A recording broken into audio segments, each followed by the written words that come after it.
आम लोग कहें, आम लोग देखें, आम लोग दावा करें तो बात समझ में आती है कि चलो गलती हो सकती है। लेकिन जहाँ से कानून के रास्ते खुलते हैं, जहाँ से कानून को लेकर फैसले सुनाए जाते हैं, और जो जिस तरीके का कानून है जिसमें अंधविश्वास, अंधभक्ति, भूत प्रेत जो इंसान के दायरे से बाहर की चीज़ है, वहाँ उस कानून की किताबों में उसके लिए जगह नहीं है। लेकिन ऐसी जगह पर बैठे अगर किसी जज की ज़ुबान से ये निकले कि जिस अदालत में बैठकर वो फैसले सुनाते हैं, उस अदालत का एक हिस्सा, एक कोना ऐसा है जहाँ भूत प्रेत है, जहाँ कुछ आत्माएं बिना शरीर के घूमती हैं, और जहाँ पायल की खनक की आवाज़ सुनाई देती है, कुछ लोगों पर हमला भी हो चुका है, तो फिर इसे आप क्या कहेंगे?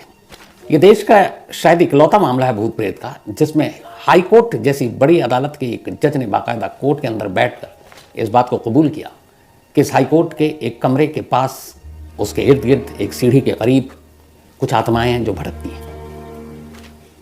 बात कोलकाता हाई कोर्ट की है। कोलकाता हाई कोर्ट की अपना इसका एक इतिहास है। जब ब्रिटिश हुकूमत थी हमारे देश में, ईस्ट इंडिया कंपनी, आपको पता है, कोलकाता के जरिए पूरे भारत में दाखिल हुई थी, तब 26 जून 1862, 26 जून 1862 को इस देश में जो 3 हाई कोर्ट बने, उनमें से एक कोलकाता हाई कोर्ट था। 1862 का बना हुआ देश के 3 सबसे पुराने प्राचीन अदालतों में से एक है। कोलकाता हाई कोर्ट की 3 अलग अलग बेंच भी है, एक जलपाईगुड़ी में है और एक अंडमान निकोबार का जो सारा पोर्ट ब्लेयर का मामला जो देखा जाता है, कोलकाता हाई कोर्ट के मातहत आता है।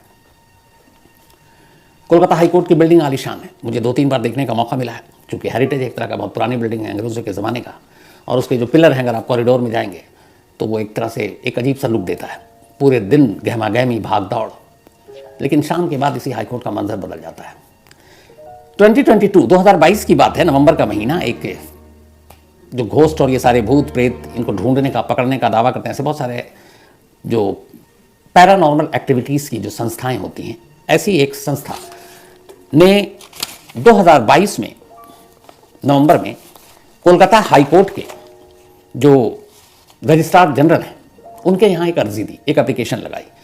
तो भूत प्रेत ढूंढने वाली ये पैरानॉर्मल एक्टिविटीज़ के माहिर जो ये लोग हैं, साइंटिस्ट जिनको आप कहें, DOS नाम की ये संस्था, इसने कोलकाता हाई कोर्ट के जो रजिस्ट्रार जनरल है उनको एक अर्जी दी और कहा कि हमें अदालत इस बात की इजाज़त दे कि हमारी टीम एक रात कोलकाता हाई कोर्ट के रूम नंबर 11 यानी कमरा नंबर 11 में पूरी रात बिताए, और हम इस बात का पता लगाएंगे कि क्या इस रूम के अंदर और रूम के इर्द गिर्द कोई साया है, कोई भूत प्रेत है, या कोई ऐसी शक्ति है। ये उन्होंने अर्जी लगाई। ये भी अपने आप में अजूबा है कि अर्जी लगाते हैं कहीं और की तलाशी लेने के लिए, लेकिन यहाँ ये एजेंसी जो भूत प्रेत को सर्च करने में माहिर, वो उसी अदालत में अर्जी लगा रही है और उसी अदालत के एक कमरे के अंदर रात बिताने की इजाज़त मांग रही है। उस कमरे में 8 बजे के बाद से उनका कहना है कि हम पूरी रात रुकेंगे। हालांकि उस अर्जी पे आज तक अभी तक फैसला नहीं आया, लेकिन उन्होंने ये अर्जी क्यों लगाई, यहीं से कहानी शुरू होती है। ये अर्जी इसलिए लगाई कि बात उससे भी पहले की है। कोलकाता हाई कोर्ट में एक मुकदमा चल रहा था। सुप्रीम कोर्ट ने एक फैसला सुनाया था, और ये फैसला था TET के जो सारे मतलब टीचर्स एलिजिबल टेस्ट जो होता है उसका कुछ एग्जाम, और उसके बाद वो टीचर के तौर पर भर्ती। तो बहुत सारे ऐसे लोग कोर्ट पहुंच गए थे सुप्रीम कोर्ट के, हमने एग्जाम पास किया, हमें नौकरी नहीं मिल रही है। तो सुप्रीम कोर्ट ने ऑर्डर दिया कि ऐसे 269 जो बैठे थे एग्जाम में उनको उनकी नौकरी दी जाए। तो उसी को लेकर अब कोलकाता हाई कोर्ट में ये मामले की सुनवाई चल रही थी कि TET के तहत 269 स्टूडेंट्स के जो एग्जाम में बैठे थे उनको जॉब दिया जाए कि नहीं दी जाए। उसके ऊपर उनकी एक संस्था थी, उसके ऊपर मुकदमा चल रहा था। ये मुकदमा चल रहा था जस्टिस अभिजीत गंगोपाध्याय की कोर्ट में। मुकदमे की सुनवाई अच्छी खासी लंबी चल रही थी। तो एक दिन ऐसी मुकदमे की सुनवाई चल रही थी, जो न्यायमूर्ति अभिजीत गंगोपाध्याय हैं वो कोर्ट में बैठे हुए थे, बहस चल रही थी, बहस लंबी हो गई।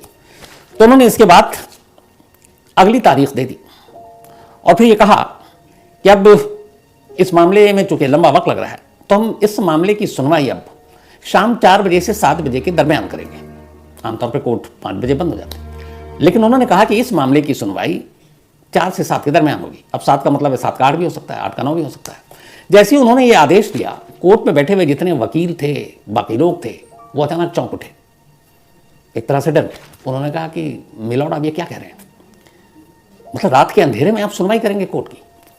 तो उन्होंने कहा क्यों, क्या हुआ? तो उन्होंने कहा कि आपको तो पता है जस्टिस साहब कि कोलकाता हाई कोर्ट को लेकर क्या क्या कहानियां हैं, रूम नंबर 11 के तमाम फसाने हैं, यहाँ पे कोई भूत है, पायल की आवाज़ आती है, कई लोगों ने देखा है। जैसे ही उन्होंने कहा, अब तक ये मामला तो सपाट था, अचानक उन्हें रोककर जस्टिस अभिजीत गंगोपाध्याय ने कहा, क्यों, मैं भूल गया था, मुझे याद आया, और इसको लेके बहुत बरसों से ये कहानी चली आ रही है, हमारे पहले के लोगों ने भी ये कहानी सुनाई है, और ये कहानी पूरी तरह से झूठी नहीं है, क्योंकि इस कोर्ट की जो रूम नंबर 11 है, उस रूम नंबर 11 के बाहर एक घुमावदार सीढ़ियाँ हैं, उस सीढ़ियों के इर्द गिर्द ऐसी हलचल देखने वाले सुनने वालों की लंबी एक लिस्ट है चश्मदीदों की। तो उन्होंने कहा कि मैं जानता हूँ कि यहाँ पे कुछ ऐसी शक्तियाँ हैं और ये कहानी झूठी नहीं है। फिर उन्होंने कहा ठीक है, उन्हें भी याद है, उन्होंने कहा नहीं, आप 7 बजे नहीं करेंगे, जो होगा 5 बजे के दरमियान, अंधेरा होने से पहले अदालत खाली। तो जब उन्हें भरी अदालत में उन्होंने, एक जज ने यह बात कही कि कहानी झूठी नहीं है और यहाँ भूत प्रेत है, खबर बन गई। अब इसके बाद कोलकाता हाई कोर्ट को लेकर तमाम चर्चे, तमाम कहानियाँ शुरू हुई।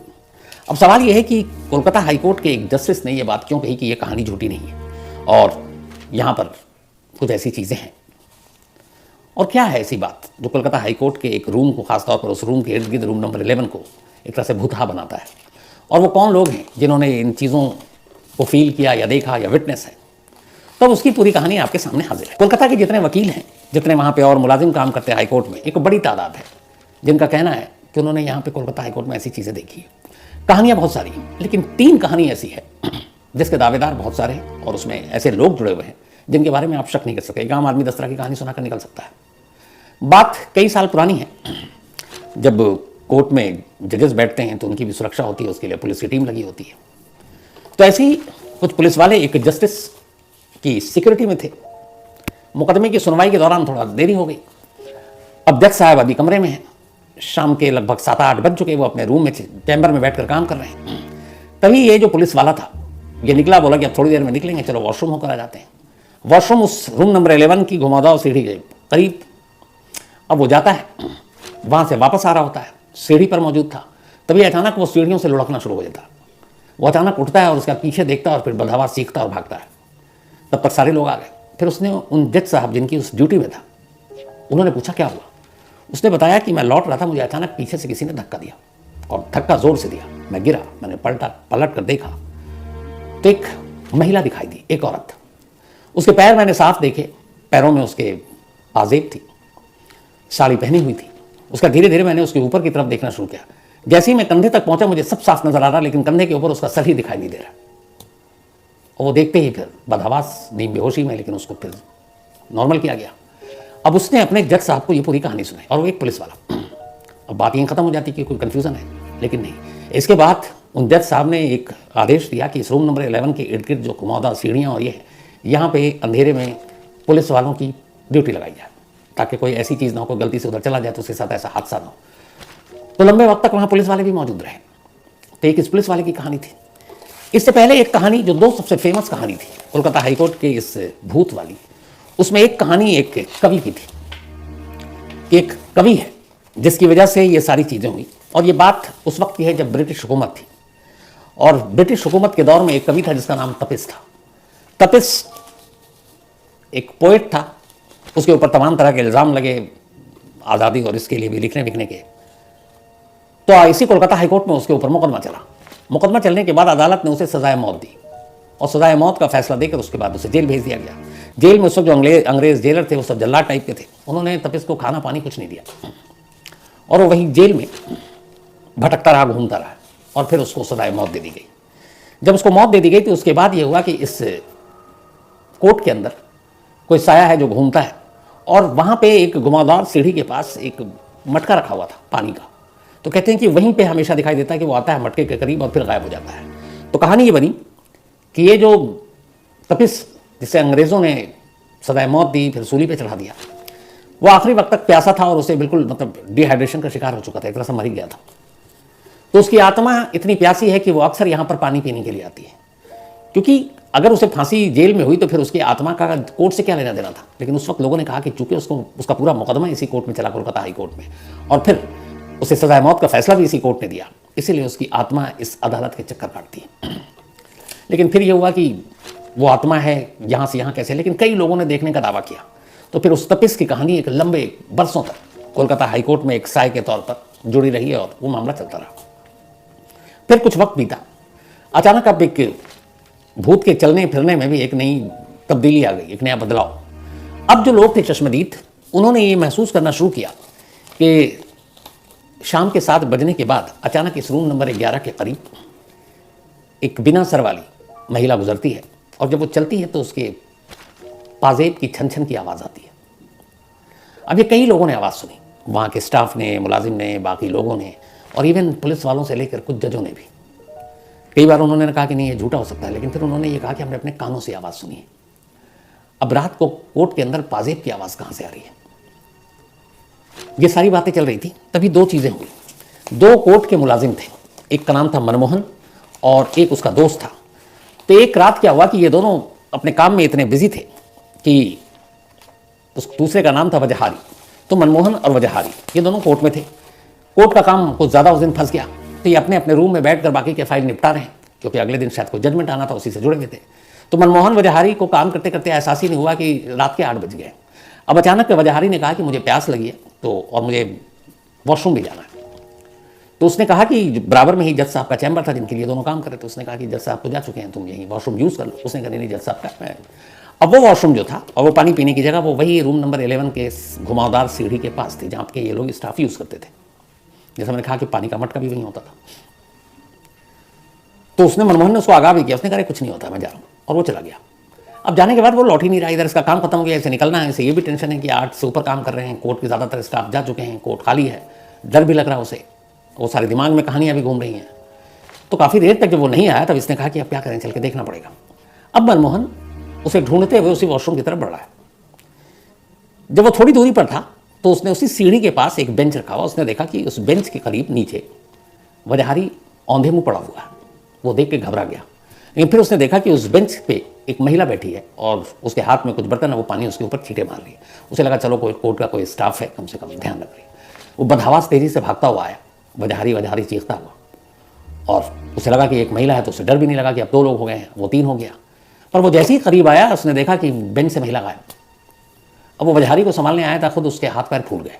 किसी तरह उसने डरते हुए वजहारी को टटोला, उठाया, वो भी उठा, और दोनों बदहवास फिर सीधे ऐसा भागे कि कमरे की तरफ भी नहीं गए। अदालत के बाहर ही जाकर उन्होंने सांस ली। ये कहानी अगले दिन पूरे कोलकाता हाई कोर्ट में फैल गई। अब उसके बाद जब तब जो भी आया वो उसने कहे कि हाँ मैं रात को एक साया देखती हूँ, पैर से लेकर पाजेब भी दिखता है, कंधे तक तो है, लेकिन कंधे के ऊपर पूरा वो डार्क में चला जाता, सर दिखाई नहीं देता। तब हो गया कि एक आत्मा है जो बिना सर के है और कोलकाता हाई कोर्ट में घूम रही है पाजेब के साथ। अब ये आत्मा कौन हो सकती है? अब इसके ऊपर बहुत लोगों ने अपना अपना हिसाब से सोचना शुरू किया। तो फिर एक कहानी आई कि 19वीं सदी की शुरुआत में 1900 के बाद एक महिला कोलकाता हाई कोर्ट पहुंची। उस महिला का नाम था निस्तार कोलकाता के रेड लाइट एरिया में एक वेश्या थी। वो वहाँ काम करती थी और बहुत खूबसूरत थी। लेकिन फिर उसे अचानक उसी एक ग्राहक मिला जो एक अच्छे परिवार से था, बिजनेसमैन था, और निस्तार से उसको प्यार हो गया। और उसने निस्तार से कहा कि मैं तुम्हें इस दलदल से बाहर निकालना चाहता हूँ, तुम्हारे साथ शादी करके अपना घर बसाना चाहता हूँ और तुम्हें यहाँ से ले जाना चाहता हूँ। निस्तार को और क्या चाहिए, वो बहुत खुश हुई। और बाकी निस्तार और वो जो उसका नाम था शालिक राम। तो निस्तार बहुत खुश थी कि उसकी ज़िंदगी अब बदल जाएगी। लेकिन इससे पहले क्या हुआ था कि कई बार ऐसे ब्रोथल पे या कोठे पे जहाँ रेड लाइट एरिया में वैसे रहती हैं, तो कई बार पुलिस का छापा पड़ता है, उनको पकड़ कर ले जाते हैं, कोर्ट में मुकदमा चलता है। तो निस्तार के साथ भी ये हो चुका था, कोर्ट में वो कई बार पेश हो चुकी थी। तो जब शालिक राम के साथ उसका अफेयर हुआ और अब दोनों शादी करने वाले हैं, तब निस्तार ने कहा कि एक काम करते हैं, हम नई जिंदगी शुरू कर रहे हैं, तो कोर्ट में मेरे नाम के आगे जो प्रोस्टिट्यूट लिखा हुआ है, एक वेश्या, उस नाम को हटाना है, मेरे लिए बहुत ज़रूरी है, क्योंकि वो मेरे नाम के आगे एक कलंक है। निस्तार ने एक अर्जी दे दी कोर्ट में और उसने कहा कि मैं ये पेशा छोड़ चुकी हूँ, एक शरीफ शख्स के साथ शादी कर मैं एक शराफत की ज़िंदगी गुजारना चाहती हूँ, तो प्लीज़ आने वाले वक्त में कोई दिक्कत ना हो, मेरी फैमिली को कभी इस तरह की चीज़ें ना झेलनी पड़े, तो मेरे नाम के आगे से वो जो वेश्या शब्द है वो कानूनी पन्नों से हटा दीजिए। अब ये अर्जी लगा दी, जब अर्जी लगाई तो अब वो जज के सामने बड़ी मुश्किल, ये कैसे तो तमाम वेश्याँ आ जाएंगी, कुछ वकीलों ने इसी तरह की दलील लेनी शुरू की। उधर जो उसके ग्राहक थे और जो कोठे के लोग थे वो भी उसके खिलाफ हो गए थे निस्तार के, कि ये कैसे ये छोड़कर और अपनी नई ज़िंदगी शुरू करने जा सकती है, इस तरह से तो बाकी लड़कियों को भी ऐसे ही रास्ते मिल जाएंगे। तो ऐसे पेशे में जाना आसान है, निकलना बड़ा मुश्किल होता है। तब उन तमाम लोगों ने मिलकर उसका रास्ता रोकने की कोशिश की और इस बात की पूरी कोशिश की कि निस्तार की अदालत से जो मांग है वो अधूरी रह जाए, उसके नाम के आगे से वेश्या शब्द कानूनी तौर पर ना हटे। अब उसमें दलील दी गई कि इन्होंने ये जुर्म किया, अब आगे अच्छा कर रहे हैं, उससे पिछले जुर्म का कोई मतलब नहीं है। तो सारी बातें चलती रही और दबाव इतना बढ़ा कि निस्तार की वो अर्जी खारिज हो गई। अदालत ने मना कर दिया कि तुम्हारे नाम के आगे से वेश्या हटाएंगे। इसके बाद अब लोगों ने और भी भड़काना शुरू कर दिया। फिर कुछ वक्त बीता और एक रोज़ अचानक निस्तार की लाश उसी के रेड लाइट एरिया के करीब एक जगह पड़ी मिलती है। लाश बेहद पुरानी हो चुकी थी, उसकी मौत को कई दिन हो चुके थे, लाश लगभग सड़ चुकी थी। पूरी लाश थी लेकिन लाश का सर गायब था। जो निस्तार के कपड़े थे और कुछ मार्क थे, जो कपड़े पहने थे वो लगभग वैसे ही थे, बॉडी से चिपके हुए थे। तो उन कपड़ों से और उसके कुछ मार्क से ये शिनाख्त हो गई कि ये निस्तार की लाश है, लेकिन सर गायब था, वो सर कभी नहीं मिला। तो कहते हैं कि कोलकाता हाई कोर्ट में जो पाजेब की आवाज़ आती है, और निस्तार पायल पहनती थी, पाजेब हमेशा शुरू से। तो फिर ये माना गया कि जो कोलकाता हाई कोर्ट में जो पायल की आवाज़ आती है और पैर से लेकर कंधे तक तो वो दिखाई देती है महिला, कंधे के बाद सर दिखाई नहीं देता, वो असल में कोई और नहीं, यही निस्तार है। क्योंकि इसी कोलकाता हाई कोर्ट से उसे इंसाफ नहीं मिला और उस इंसाफ के न मिलने की वजह से उसकी ज़िंदगी अधूरी रह गई। एक शरीफ शख्स से उसकी शादी नहीं हुई और फिर किसी ने उसे मार डाला, तो उसकी आत्मा आज भी बेचैन है और इसी कोलकाता हाई कोर्ट के इर्द गिर्द भटक रही है। लेकिन इसका भी कोई प्रूफ नहीं मिला। लेकिन इन सारी चीज़ों को हवा मिली जब जज ने कोलकाता हाई कोर्ट के खुद कहा कि हाँ, ये कहानियाँ झूठी नहीं हैं और इस तरह की यहाँ हरकतें होती हैं। तो ये थी कोलकाता हाई कोर्ट के उस भूत की कहानी। अब इस कहानी का सिरा कहाँ जाकर रुकेगा मालूम नहीं, लेकिन ये आज भी है कि रात को, आपको याद होगा ऐसे कई केसेस हैं जिसमें सुप्रीम कोर्ट 2-2, 3-3 बजे तक खुला रहा। कोलकाता हाई कोर्ट में रात को अदालती कार्रवाई नहीं होती और उसकी वजह सारे स्टाफ भी भाग लेते हैं। यही जो वहाँ के भूत की मौजूदगी, उसको लेकर इतनी कहानियाँ हैं कि कोई भी अपनी जान जोखिम में डालकर रात के सन्नाटे में कोलकाता हाई कोर्ट के अंदर नहीं रहना चाहता। इस ऑर्गेनाइजेशन के अलावा जिसने ये मांग की थी कि हमें 8 बजे से पूरी रात वहाँ रहने दिया जाए ताकि हम उस भूत की असलियत को सामने ला सकें, लेकिन इजाज़त नहीं मिली। क्योंकि शायद अगर कोर्ट इजाज़त दे दे तो इसका मतलब है कि कोर्ट रिकॉर्ड पर ये मान रही है कि हाँ भाई भूत होता है और यहाँ भी भूत है। तो अजीब कश्मकश है कानून और इस अंधविश्वास के बीच, और इसीलिए इजाज़त मिली नहीं। तो ये थी आज की कहानी।